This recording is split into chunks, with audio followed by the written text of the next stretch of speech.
think we're live right now. I know we are live, but there we are. It takes me a few minutes to find it on, to share it out and stuff and get viewers to, That's start what I'm actually doing. watching. That's exactly what I'm doing right now is sharing this. Yeah. So share it out. Go ahead. Um, More the merrier. Oh, we got 3 Indeed. walking. All right, everyone. Good evening. Welcome to the. I almost got a cough. Sorry. Got a tickle my throat. Hi, Jeremy. Hey, Jeremy. um, so we are talking to Nick Moulet tonight. He is back. So thank you for coming back on the show. I know you had a few weeks off. I hope you're not gonna be gone forever. Got the on. He's back. He's ready to rock and roll. We're all good. So we're going to talk about cryptids tonight, and this is our final show for cryptids. And next week it'll be caretakers. Yay. So tell me a little bit about yourself, Nick. Tell everybody who you are, what you do, how fun you are. Well, obviously, I think a lot of people know already, but I'm always I willing. know. I'm always willing to. But you never know. There might be somebody I was out going there to say, that's there's always new faces that come along, so it's still Absolutely. best. Hi, Eddie Pence. Good to see Eddie. Hi, Carol. Hi, And Jeremy. Jeremy, I'm doing a lot better. Yes, he was asked if I was feeling better. So obviously, as most people know, I'm a paranormal investigator. I've been a paranormal investigator now for 17 years, since I was 12 years old. And over the course of those years, I've really, have done not only a number of, investigations throughout, the years, but additionally also is doing a lot of cryptid studies along with ufology and even demonology. So it's not even really just the cryptozoology portion. I pretty much have, I pretty much have done everything in the fields. Well, cool.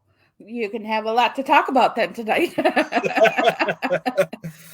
But before we actually get started in talking about that, we're going to talk a few minutes about something that is big in the paranormal right now, and it's a big, huge fight, if you want to say, but it's called SaveWaverlyHills.com. So Nick and I, that's where we first met. Other than the chats that we were in and, the networks we both belong to. But we actually personally met at Waverly Hills last April. So that was a lot of fun. Got to meet a lot of new people. But you are an amazing investigator. I loved working with you. But as everybody knows, Waverly Hills has been in a little bit of a, I don't even know what to call it, but there's been a takeover by the Historical Society of Waverly Hills. So we are in support of Charlie and Tina, the rightful owners. So if you want to help and support them, please visit their website, www.savewaverlyhills.com. Help them with some merchandise, whatever. Help them out because all the proceeds go to help with their lawyer fees. So we are trying to save Waverly from the hostage takeover of the Historical Society. Jerks. I'm sorry. Did I say that? Maybe. Maybe. See, so I got my Waverly supporting them. I did order the shirts. The shirts should be coming in by Monday. Woo-hoo. So I'll support or be wearing that next week. Anywho. Jolene, how are you? Peggy, thank you for the stars. No, Jeremy, it shouldn't be allowed at all. Hi, Tony. Hi, Jacqueline. And did I miss anybody? All right, go ahead and let's talk about some cryptids. Tell me about the ones that you are very familiar with. Well, for starters, obviously, I think this is just like this with anybody in the cryptozoology field. You, of course, have to study Bigfoot, obviously. I mean, that's become like number one cryptid for like almost every cryptid group out there. So, and of course, I'm not a believer of Bigfoot. Really? I'm not. We've talked about Bigfoot or, with other people on the show, and I am still not a believer. I think until I'll probably see one with my own eyes, maybe that's when I'll be a believer. I mean, people will probably say the same thing about aliens. No, I have not seen aliens, but I really, truly believe that they exist. But Bigfoot, I have a hard time with that one. I do. Well, hopefully the day will come at some point. You never Maybe know. I probably need to start going in the woods and go hunting or something. I don't know, but there's these little things I call them little vampires. Mosquitoes. Yeah, I mean, that prevents me from going out in the wilderness. I mean, close enough. They're vampires. I'm telling you. Yeah. They're vampires. They're Well, blood sucking. you can't blame them. I know I'm so good looking and sweet. How can you not? But it's the females that actually bite, and That's right. That's right. the females. That's and his. Well, in terms of Bigfoot, and speaking of vampires, another cryptid that I do study a lot is the chupacabra, the goat sucker, of course. That's a vampire creature. Okay, well, you can tell me all about that because I love vampires.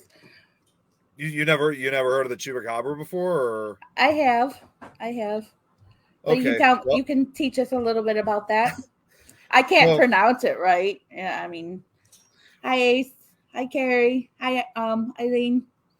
What's going on, guys? But anyways, yeah. That's my mean friend, Nick. Nick, you're so mean. Yeah, I'm really bad. I'm the baddest. I'm the baddest. Worst of the worst. That might be a side joke to everybody that doesn't know. Right.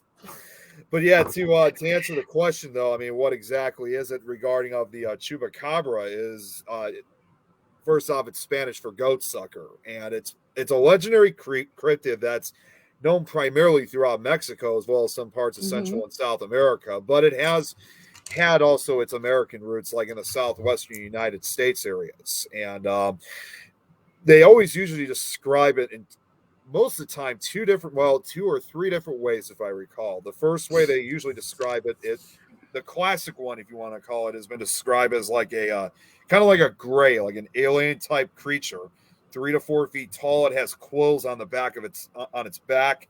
It's got these like large red glowing eyes, and and sorry, Nick, he's actually.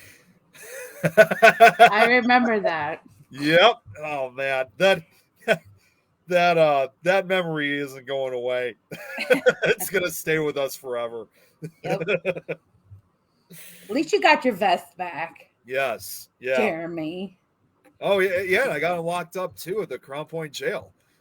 Remember that you saw that jail picture of him? I did. I saw all the pictures. I saw him even I think wasn't he wearing your vest at one point? Yes, he was. Jeremy York. Oh, that was so much fun. Anywho, let's get back to the moving Chupacabra. Moving forward. But yeah, that's actually one description of how they usually describe it. But the other description, which for some reason it seems to be the most common type of sighting or encounter that occurs, is said to be like a large, kind of dog-like creature. I mean, there have been some occasions that that appearance has been met with skepticism because some believe that some of these corpses or carcasses that are found, or photos or videos of them, some of them do turn out to be nothing more than dogs suffering from mange. Because, they do have that appearance. Yeah.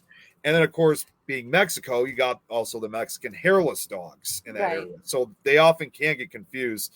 And the third description, which is probably the rarest description, is where in some encounters, I guess the chupacabra is known to fly. And it's said to be kind of, again, like a type of vampire creature, again, with similar appearances like the Mothman. It has glowing red eyes. It has these large wings, and is of course, but whatever the case is, they're all known to basically attack kill and drink the blood of livestock, particularly goats. So that's obviously where the name goat suck, the Spanish name goat sucker, comes from. Mm-hmm. Okay, so I have read about those.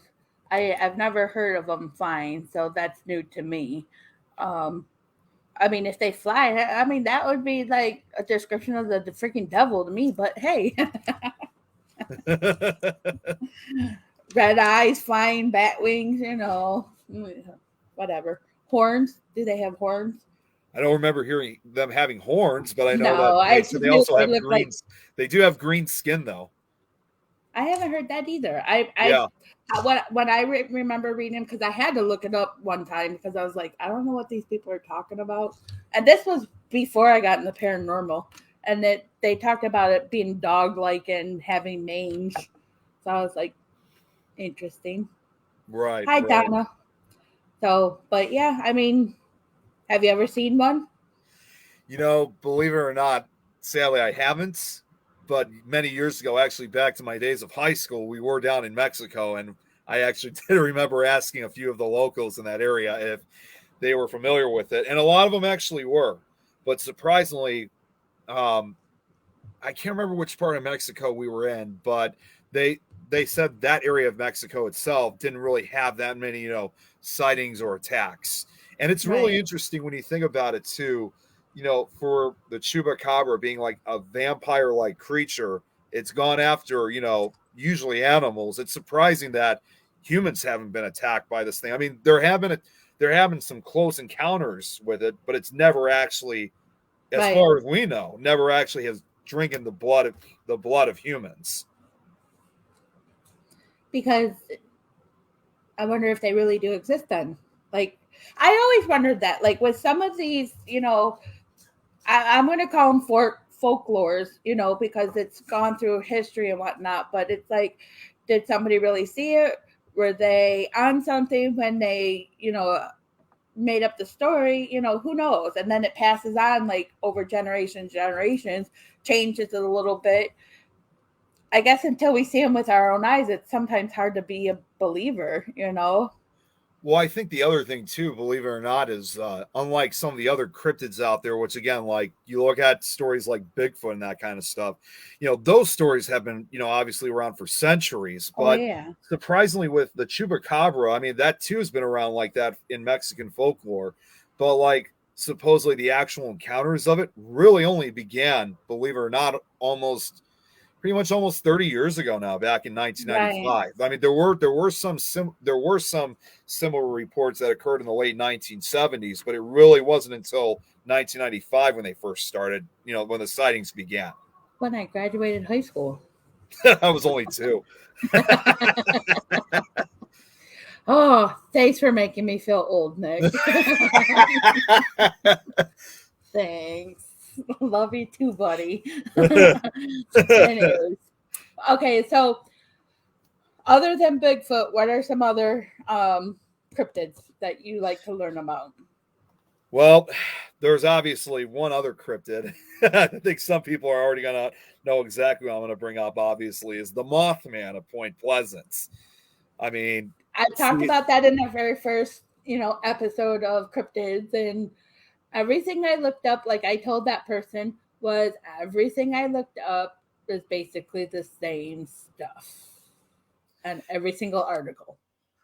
Looks like they just copied and pasted it into a different format. That's all. I mean, it's the same stuff, don't get me wrong, but it's like, for me, I mean, because like I said earlier, for most groups, it's always Bigfoot that's number one, but for me, it's the Mothman that is. I mean, don't get me wrong, I love studying all these other cryptids, but Mothman has been the one that's really stuck to me throughout, several years now. So why do you like the Mothman the most? I think it's because I mean, all cryptids, don't get me wrong, have mysterious background to them, but I think Mothman probably has the most mysterious out of all of them because of its association with, obviously, not only the history of sightings, but its association with disasters, along with its behavior and how it just really more or less really appears more than when you very least expect it. Again, unlike if you're like in, for example, like if you're in Scotland, near Loch Ness, you're going to probably expect to see the Loch Ness monster, which is probably not going to be the case most of the time. But with the Mothman, I mean, yes, you look at like Point Pleasant, West Virginia, but if you look at a lot of the sightings over the years, Mothman has just been sighted all over the world now. It's like you just don't know when he's going to show up next, or they. We actually believe there might even be more than one being. Okay. And so, from what I understand of Mothman looking is, again, the red eyes, having wingspan and human-like, but also creature-like, between Very much dog, so. man, and wings. So yeah, and contrary to popular belief, he does not actually, despite his name, he's not actually moth-like in appearance, because the name Mothman originated from, I think it was from a Batman comic book series from the 60s, which was, which of course was huge at the time. And there was a villain, and they ended up giving that name to this creature, the Mothman, but its wings are said to be more bat-like in appearance. I mean, again, there are some sightings where it may have looked kind of moth-like, but for the most part, it has these large bat-like wings that are 10 to 15 feet in width. And it usually couldn't it be a really huge bat, because we know they exist in what's that, Australia, where everything is huge over there. Oh God, tell me about it.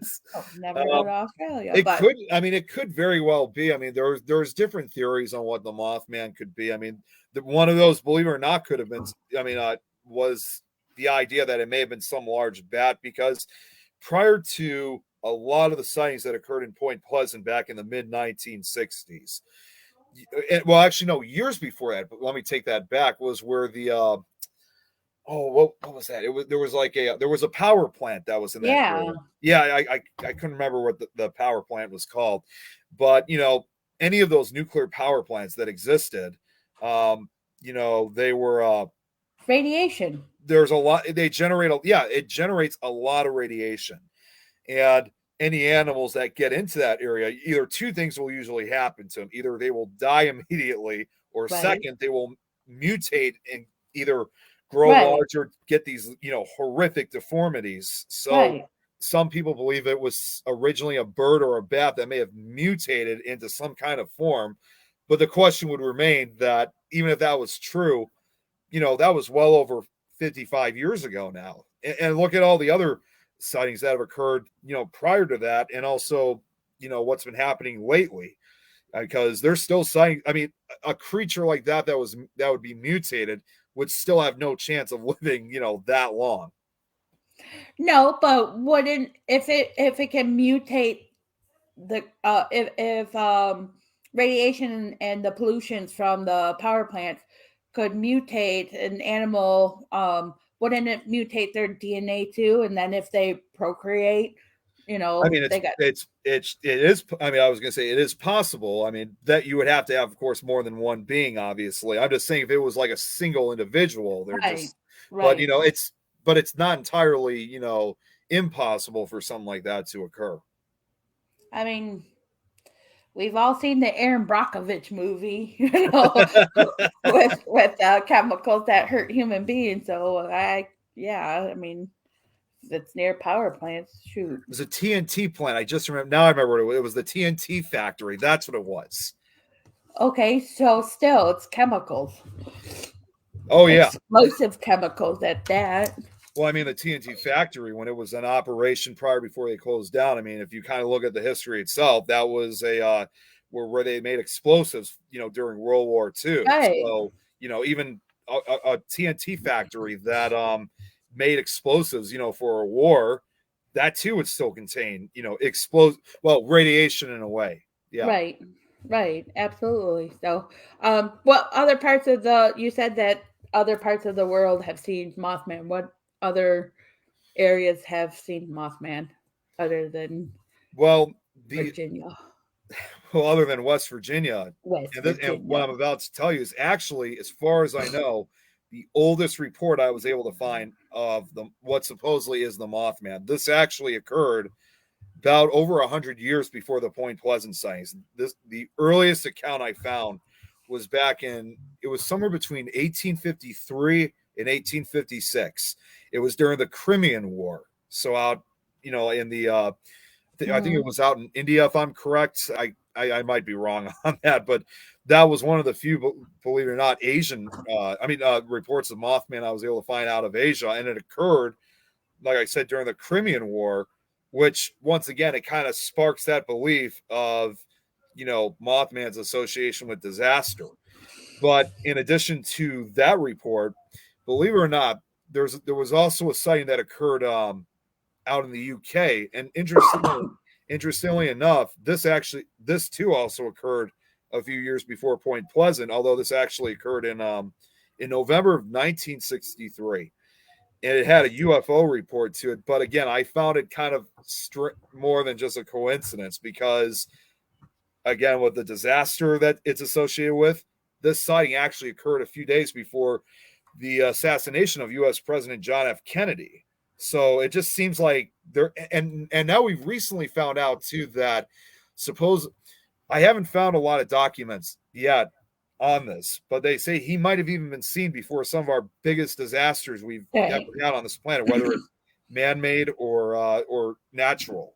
You got I probably said this in a comment before, but you got like this. He was supposedly seen before the San Francisco earthquake of 1906, the Titanic sinking of 1912, the Hindenburg disaster of 1937. He was even seen supposedly right before 9/11, and even the swine flu epidemic. So, I mean, why do you think he's seen before disasters? Well, there's the most popular theory is supposedly he is. A lot of people think he might be some type of demonic entity or like a type of demon or a dark angel of some sort or omen of death. Like, if you see this creature, that usually means something really bad is going to happen. And while there are some people believe that maybe he's actually responsible for these disasters, even though it's highly unlikely, most people always think that he usually shows up as a way to warn us about, something bad going to happen. I mean, even the Silver Bridge collapse of 1967. That's because there were actually witnesses who claimed that they said they saw a large winged creature flying across the Ohio River back and forth right before the collapse. Was that again a way to try to warn people since the whole bridge was packed up? I'm not sure. Well, then if he's actually warning people of these tragic events that are going to happen, wouldn't you think that was a good thing and not a bad thing?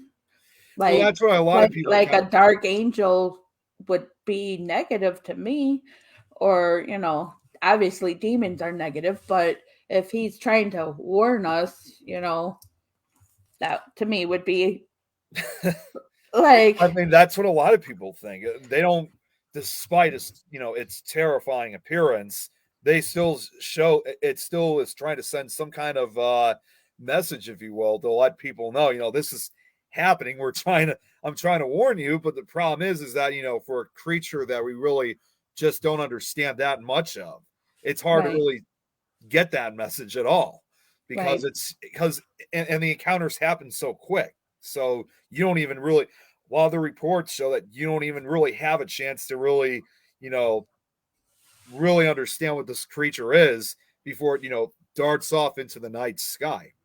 Right. Well, that would be interesting to see. I mean, I've been to West Virginia, whitewater rafting, but never seen anything like that. So that'd be cool. I don't know what I'd do. I'd probably be standing there in amazement. You should come out to Chicago because, believe it or not, we actually have had him sighted over here a lot now lately. And in fact, he's they've given him a new name. Over here, he's known as the Chicago Phantom. And throughout the years of 2017 and 18 was when things kind of started off small at first. But then by the time we entered 2018, the sightings, they were just going out of control. And it even continued into the next year. I mean, it just seemed like almost every week there was always a new sighting that was coming in. So what bad has happened in Chicago since everybody's seeing them in Chicago? Well, it makes me wonder. Well, we actually were kind of thinking, believe it or not, because the closest a lot of us were freaking out because we were wondering, like, is there a disaster that's supposed to happen here in the city or something like this? And of course, while no tragedy like that has truly ever occurred, there was there is some speculation that maybe he might have had some type of connection with the COVID-19 pandemic, because that too brought a lot of deaths. Chicago was hit hard. And when COVID hits, it just seemed like a lot of the sightings. I mean, yes, probably because everybody was confined to their homes, but at the same time, though, a lot of the sightings began to diminish after the COVID pandemic. So it makes you wonder, could have had some kind of connection to it. I mean, COVID is just a weird thing in itself, and I'm not going to really get into it because it just irritates me. But I think even with the paranormal, things seem to heighten a little bit. It seemed like more people were having paranormal experiences, and I don't know if it's like you said, because we were all like sitting still, so to say, sitting ducks. I don't know, but I don't know. COVID just is stupid. Sorry, it is. I'm just irritated. And you haven't really heard about much of it since the war is happening over there. Yeah, kind of makes you wonder too a little bit, but exactly. I want to comment on what Michael just said, the supposed sign. Yeah, that's absolutely true. That's another example. I remember learning that in 2007. I think it was in July of 2007, there was a Minnesota woman who claimed to have seen a Mothman-like creature about a month before the I-35 bridge collapse occurred, which killed 13 people. So that's another example right there. Now, Ace had some issues with puck wedgies. Do you know anything about puck wedgies? Surprisingly, I mean, I might know a thing or two, but I haven't really been able to learn a lot about puck wedgies lately. But it's been on my mind. Just haven't had the chance yet. So I'm still learning on that. Yeah, he's got a good story about that one, but it's not my story to tell, so he gets to tell that one. No, I mean, cryptids are kind of newer to me. I mean, obviously I know of Loch Ness Monster since I can remember. Who hasn't heard about Nessie? Yeah, of course. Everyone knows Nessie. Absolutely. I think that's since we were born, we've been hearing about Nessie. Don't know if it's actually true, but I mean, it would be cool to actually see that one. I think that would be really cool. But but you got to think the ocean is really deep, the lakes are really deep, and who knows, it could be some really gigantic snake, water snake, or even an eel, because believe it or not, that too. Loch Ness has eels. Yeah, or that too. I don't know. I mean, until I guess I see things with my own eyes, it's like one of those, I'm a skeptical believer, I guess, and people might say, hey, but you're in the paranormal. And I'm like, yeah, well, I've seen spirits. I've seen shadow figures. I danced with the devil, so I know he's real, even though some people don't believe it, but I do. Yeah. I've danced with them. But it just, I guess until it happens, some of these I just have a hard time believing. I don't know. I guess it depends on if you're at that particular location where sightings are, most frequent. Yeah. The best thing you could just really do is just kind of wait and see what happens. I mean, right. That's what I do with a lot. Well, I haven't gone on a lot of cryptid hunts, but that's what I just basically do is I just remain patient and see if anything occurs. Right. And you got to wonder too, are they interdimensional? That's another thing that's been talked about lately. Right, and I've heard that a few times already, and I do believe there's we have parallel universes. I wholeheartedly believe. I wish I could prove it, but um, I don't think we'll ever be able to prove anything like that. But I always wonder if when we talk to spirits, are we talking to somebody on another parallel universe level? It's a And very not, good question. Yeah. you know what I mean? Like, how, it might be, I might think I'm talking to my mom or my grandpa or whoever passed away, and really I'm talking to Joe Schmo that's, living the same, and they think they're talking to the dead, and we think we're talking to the dead, yet we're talking to somebody that's alive. I don't know. Makes you think. Makes you wonder. Exactly. There's me ranting on. Well, so I don't know. I'm no scientist, but sometimes it makes me wonder. It just makes me wonder. You never know. You never know. We don't know. We don't know. It's fun though. I mean, I have fun. And I think that's all we have to do sometimes. We all have. I mean, you've been doing what in the paranormal since you were 12, you said? Yeah. That's a long time. I mean, and to be honest, I mean, believe it or not, I mean, part of, if you want to also add to, like, if there were any origins to it, it's that I'm also, obviously a huge horror film fan, and that I've been watching since like I was about 6 or 7 years old. In fact, I actually even remember, and this is where probably some of my cryptid studies maybe even came from, like in the mid to late 90s, my parents got to let us watch the X-Files, which, at that time, was still relatively brand new. Right. So I'm sure I don't really remember as much, but still, I'm sure that's. I watched the X-Files a few times. Not gonna lie, those were some creepy. Oh yeah. There was like probably only like one episode. I think I still remember that broadcast that actually broadcasted back then. I still remember. It wasn't a cryptid episode one, but it was definitely a very scary one. A said aliens bring Bigfoot and put him down just to mess with us. Yeah, I mean, it could happen. We don't know. I'm not, you see, the thing is, like, when it comes to Bigfoot, because again, there's this new, speculation that supposedly Bigfoot 2 is also like an interdimensional or extraterrestrial creature. It's like he's Chewbacca. That could be. Chewie. I mean, I would totally go for it. I love Chewie. Kind of look at like the. Why do you think everyone makes that Jack Wings beef jerky nowadays? It's like a mess with Sasquatch. But okay, so I'm a little older than you. Back in the late 80s, early 90s, they had Harry and the Hendersons. Yep. Do you remember? Do you know that show? Well, no, I've never seen the show, but I did watch the movie many years ago. Okay, well, they had a TV show, Harry and the Hendersons, came on every week. It was funny-ish. I'm trying not to cuss on my show. It was funny, but it was about a Bigfoot. It was about Bigfoot. Right. So, I mean, yeah, they're funny. And then there was Elf, the aliens. Elf was funny. They're supposed to be bringing that back. Oh, really? I don't know. I mean, I keep hearing different things. Like they're bringing remakes of some of the 80s shows.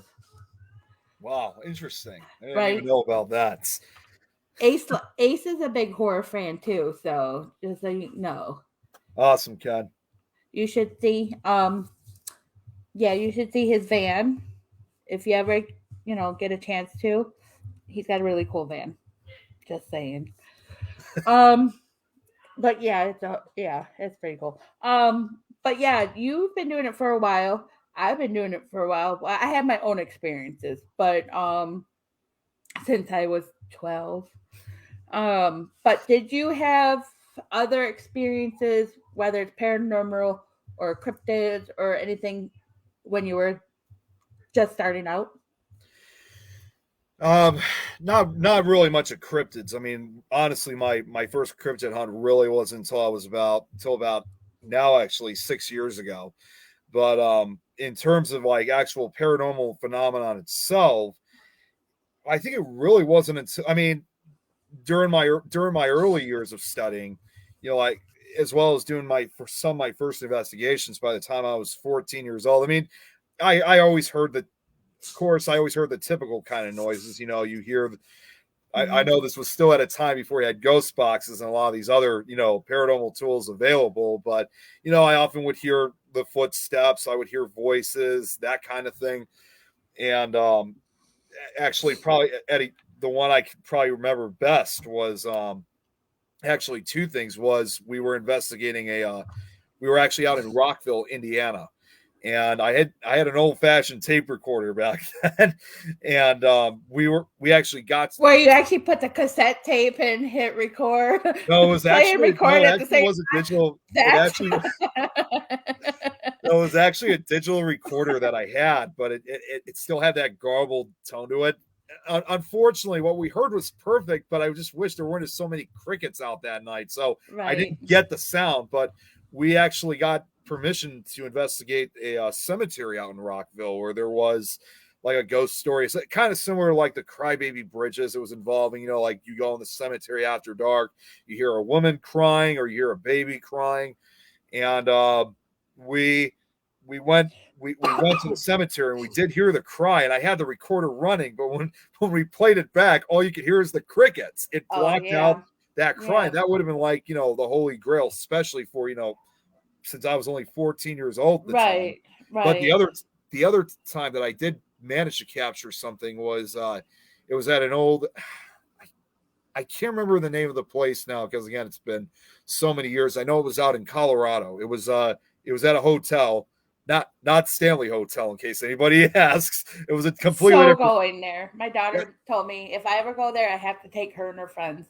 Oh, I've been there. I've actually been to the Stanley Hotel, although unfortunately though we weren't able to stay the night. I mean, it's expensive as hell. Don't get me wrong, but I was just more than satisfied that they got to let us, walk around the building. So, but this was a different hotel altogether. But we weren't really able to investigate a lot of the areas that we were allowed to investigate the library. And again, I had the old digital recorder running, and I did manage to capture a voice, which to this day I still have. I should have brought it with me down here. It's upstairs, unfortunately, but that was probably the closest I had to have like, spirit evidence at a young age. But I really don't think it really came until a few years later when I turned 17 years old and I got the opportunity to investigate Waverly Hills Sanatorium. And that obviously I had a camera with. And to this day, I'm still... Because again, we were using an old VHS camera that was like from the 90s, obviously. And of course, people don't use them anymore. So to this, we only got to review only about 10% of that footage. And I think I captured some pretty extraordinary stuff. But the rest of the tape, however, is yet to be seen. Just got to figure out a way of how we could, because it was a small cassette tape. We just right. Oh, I know. I have those small cassette tapes from when, well, let's just say I don't have them anymore. Stupid has them. But yeah, from when my kids were little, like it's still 2003, 2006, you had the, video cameras. They were smaller, but they used a very small cassette or, VHS tape. And I'm like, yeah, I'm never going to be able to see these movies ever again, because I don't even know how to play them on anything.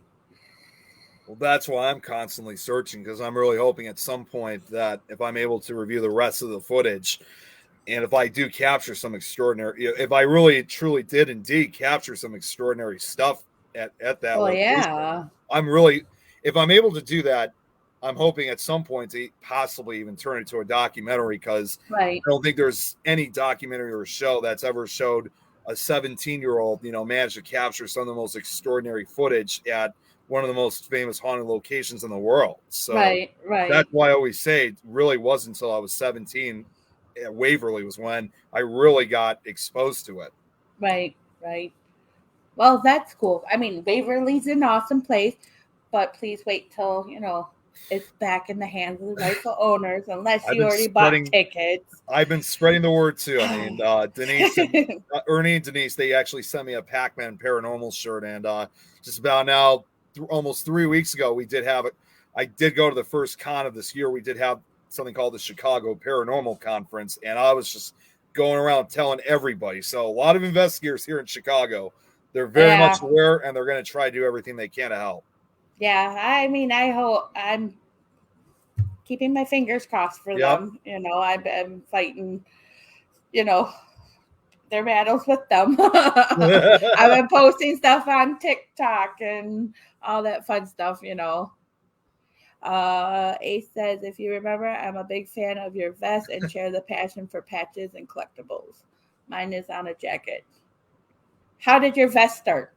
How did you get to doing the patches and wearing your paranormal vest? So the one vest, Jeremy tried to steal from you. Yeah. Jeremy. So my vest actually kind of started through a crazy idea, if you will. It wasn't necessarily paranormal, but the idea came from I was always a big admirer and fan of, like, you know, the biker clubs, like their vests they have. I mean, I always admired their patches, even the outlaw ones, like the Hells Angels, the Outlaws, Mongols, Banditos, Pagans, all those clubs. I know, of course, you know, they're not the most perfect groups out there. Just saying that so I don't disrespect any that happen to be watching. I'm a biker pay, but I don't belong to any, you know, club. Yeah, exactly. But no, I mean, even though they're not the most perfect, the one thing I always admired, however, was their patches that they had. You know, how colorful they were. You know, how they got them. Again, I know some of the things how they earn them was not always good, but you know, I always admired them in a way, and I thought at one day after watching some of that kind of stuff, I kind of sat down there for a second. I'm thinking, no one. I was like, you know what? No one's ever made like a paranormal style vest. So one day I just happened to go on Google and I just typed in, you know, paranormal style patches and stuff like that, and I came across this website called Monsterologist, who I'm actually friends with the guy now on Facebook. I think he actually might be a paranormal investigator too, because he's actually gone to Paracons to sell these patches at, and they had all these different patch style ones. I mean, they had, like, you know, paranormal ones, they had cryptid ones. Now, not all these patches, for example, all came from the same site. Some of them I purchased on, you know, Amazon and eBay separately. But most of these, again, I'm sorry if it's a little bit bright, but a lot of these here on the bottom were actually from Monsterologists. So it's been my most prized possession. It's kind of hard to believe now. It was almost 4 years ago that I put this vest together. Well, you're going to run out of room and have to have another vest. I might have to, because believe it or not, and I don't know if Adrian's watching, but she actually got me a patch a few weeks ago. Oh, wait, hang on. I got to turn off the green screen effects. But I love this vest. And believe it or not, I actually might have room for this. But this is what she gave me a few weeks ago. Oh, yeah. I've seen that before. Or you could do chaps, but just, you know, make sure they're, you know, you're wearing pants underneath them. Yeah, probably. We don't want to see your moon. There is also one other patch that. Or you could do like Ace. Like Ace has the vanning, because he's called them vanners, because they're, you know, a van club instead of a motorcycle club. They're van clubs. But they've been collecting patches for, I mean, one of his friends or whoever he was had a coat that went from his shoulders to the floor and was covered in patches from all the events that they went to. It was pretty cool. It was really cool.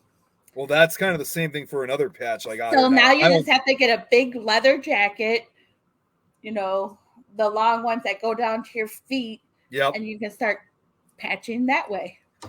I might have to, because like I said, there's one other patch here that I don't think I could get on. It's a really cool patch, though, and I was actually fortunate enough to get this for free. This was the first time they ever made them, but they actually made patches for our last Chicago Ghost Con we had, which was back in 2019. They gave me this one, which Sorry, I got that upside down for a sec. I don't think I could get this one on because it's pretty big. Right. I have a couple patches. I just don't have anything to put it on, so I might have to get a coat, a jean jacket, or something. I got a couple. One of them I got. It is a patch, which because me and Ace were the caretakers to the Detroit 6th precinct. It was. It said something about Ace. Help me remember. Like Ghost Guard or something like that, like security guard. But it was for Ghost. So, yeah, it was pretty cool. Patches are cool. Yeah, they are. But pins are too, so, collect those too. Yeah, pins are actually, I mean, surprising. I didn't really take, I don't know what it is. I think I always preferred patches more than pins, but pins are cool too But depending what you got. Stickers are popular now too. You go to all these like conventions and everybody's got stickers, and I'm like, I love the stickers. I put them on my cases. However, they don't stick very well, so I have found that Mod Podge actually keeps them on. So I'm Mod Podging my stickers onto my cases, but I like the stickers. I have always collected stickers since I was a little kid. That's But awesome. they're expensive though. Oh yeah, well even like these $5 patches for a sticker. Even the patches, these patches can be kind of expensive because like when I ordered the majority of them from Monsterologist, a lot of them were like, $4 or $5 each. I mean, even the majority of these are iron-on patches. Right. So it literally took like probably about a good month or so before I could actually. What I did was we first glued them on, and then my mom was nice enough to do the sewing process. So the only difference I think the biggest part of the way to get this whole vest completed was to get what's called the rockers, the name of the vest, just that I had to look for, which I was able to find a seller by the name of Parazon on eBay. And despite its name, it's not Paranormalized. That's just the company's name. And all you just got to do is just send in, what you want, like what you want on it, colors, and after a few days they send them to you and you get them. But I think the toughest part, and additionally, that was trying to find a centerpiece patch. Because I was thinking, what can I use as the centerpiece? And I'm going through, and all of a sudden I came across this gothic looking style ghost. And I didn't want it.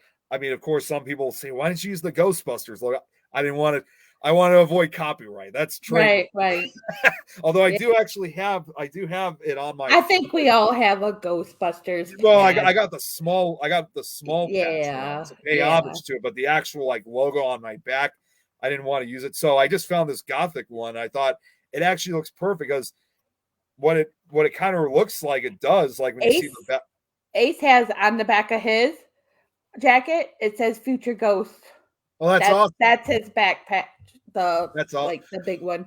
Well, when you look at the vest, what I like about how the ghost is positioned, it almost looks like it's holding up the rocker in a way. Oh. So that's actually, believe it or not, that kind of reminds me of a real club that has a logo like that. That's the Vago Southlaw Motorcycle Club. They use the god Loki, and he's holding up the title of their club, Vagos. Right. So it's it's not necessarily intentionally based on that. It just looks, familiar in a way, but it's cool either way. Now, what is your most number one bucket list, whether it's cryptid hunting, as you called it, or paranormal investigating? What is your number one spot that you want to go to that you haven't been to yet? Oh man, excuse me. Oh man, that's a tough one. I think I'm not the first to say that. So yeah, I know. Well, I guess there's one place in particular that oh man, it's like there's like a million places already. All right, I may have to make a top 3 out of this if you don't mind. One place I'd really love to go to is obviously the Winchester Mystery House. Mm-hmm. That's one I've heard for. Thanks, Ace. Winchester Mystery House is one. Another place I'd love to go to is actually it's out in England, believe it or not, is Chillingham Castle, which is actually right along the England Scottish border. And the third one would have to be. It's actually a prison. Unfortunately, it's still in operation as of right now. I'm hoping that they close it down, in the future. Is San Quentin prison in California because of the history at that place, like all the criminals that went through, but also just the history. It's California's oldest prison. Right. So, that's something I really love to check out if it's ever closed down. I want to go to a castle in Ireland. I don't care which one. I just want to go to a castle, but I do want to go to Ireland. Me too. I want to go. I would like to go to Italy and visit the catacombs and the Colosseum and all those because those are really badass too. But here, my one in the U.S., I want to go to Queen Mary. Oh, that's another good one. I should have said Queen Mary. That's where I want to go, like Queen Mary. I think that would be cool. Yep. But honestly, though, I mean, to also answer the other part of the question in terms of like cryptids, like if there's one that I really want to investigate, it's the other one I could think of, believe it or not, it's actually another similar cryptid is the Jersey Devil out in New Jersey. What is you never heard of the Jersey Devil before? I think I have, but aren't they like a baseball team or something? That's basketball or something. That's where they got the name from. That team, the New Jersey Devils. That's based off the. What sport is that? Football, baseball, basketball? Which one? I thought that was baseball. I gotta look it up. I think that might be baseball too.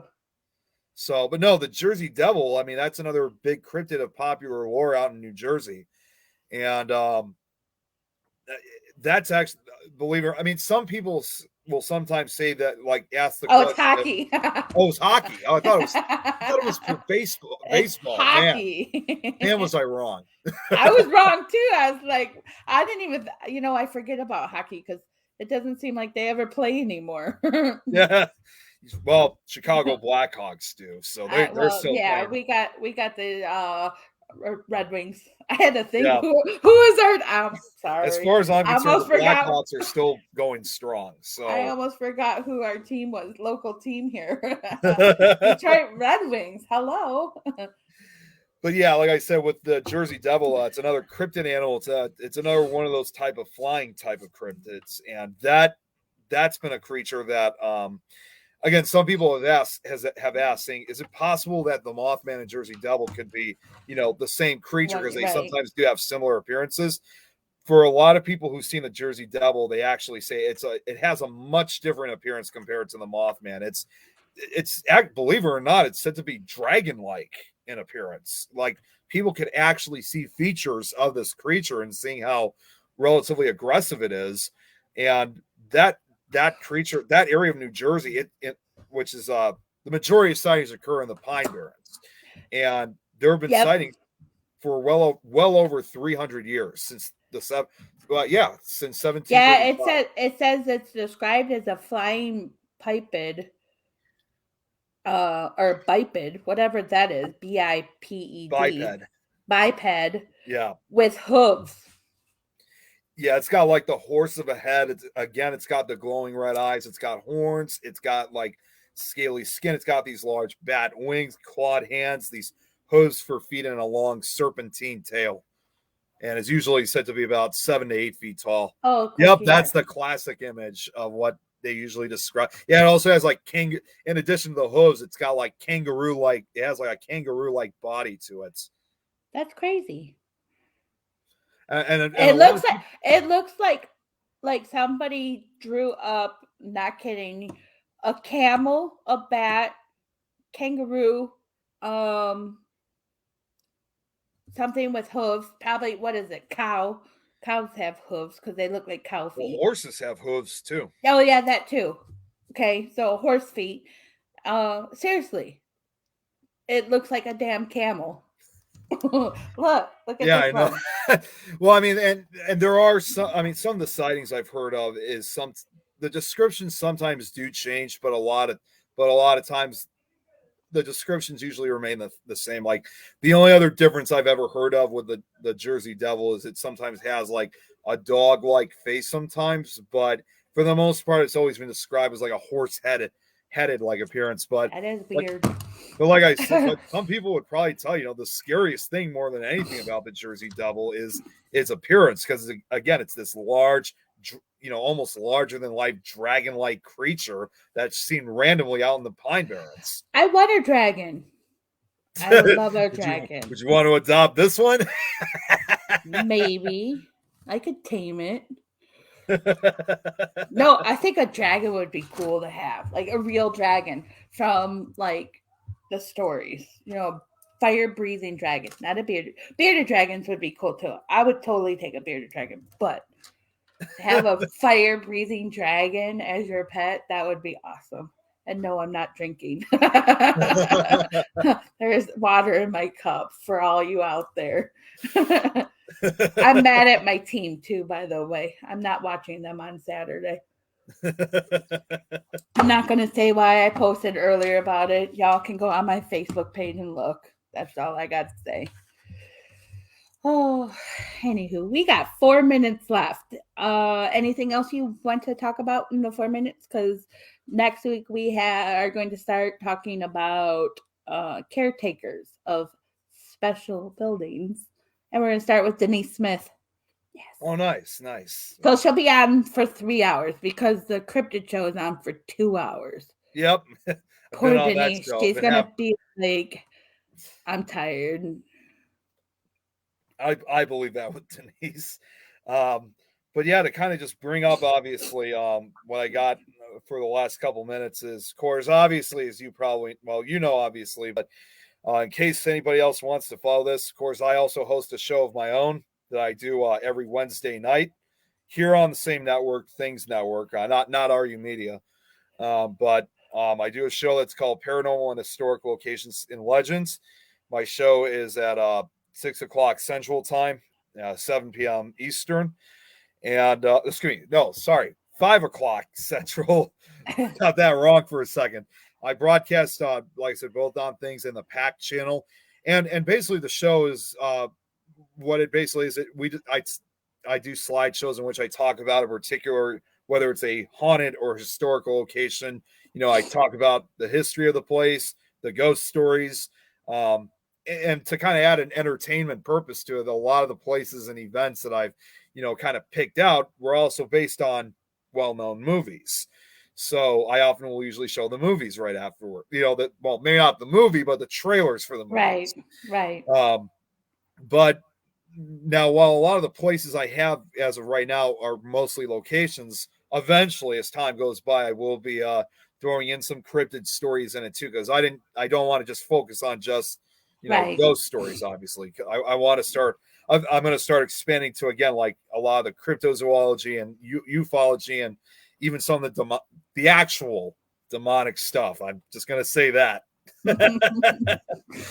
So, but for next week, I mean, I was off now for 3 weeks. I was supposed to come back on last night because unfortunately I wasn't able to because I had a really bad headache, but I do come back next Wednesday, same time. And our topic I'm going to be talking about, and it's something I think a lot of people are going to be enjoying because it was actually my very first paranormal or haunted house case I ever studied at that young age of 12, the Amityville Horror. Okay. So that might even be a show that I might have to split into 2 parts. So it might actually right. be something I'll be doing next week and the following week. Gotcha. So if anybody wants to tune into that show, to my show, feel free to. Well, I do appreciate you being on the show and coming back tonight. So I appreciate that. We missed you. Next week, like I said, I have Denise Smith on the show. Hopefully it's not a long day for me. My son's getting surgery that day. Just tubes. But needless to say, hopefully it'll go all smoothly. So you guys all have a great week. Thank you for everybody, being on as a guest for you. And thank you for all the viewers. Appreciate it. And you guys all have a good night. Bye. Good night.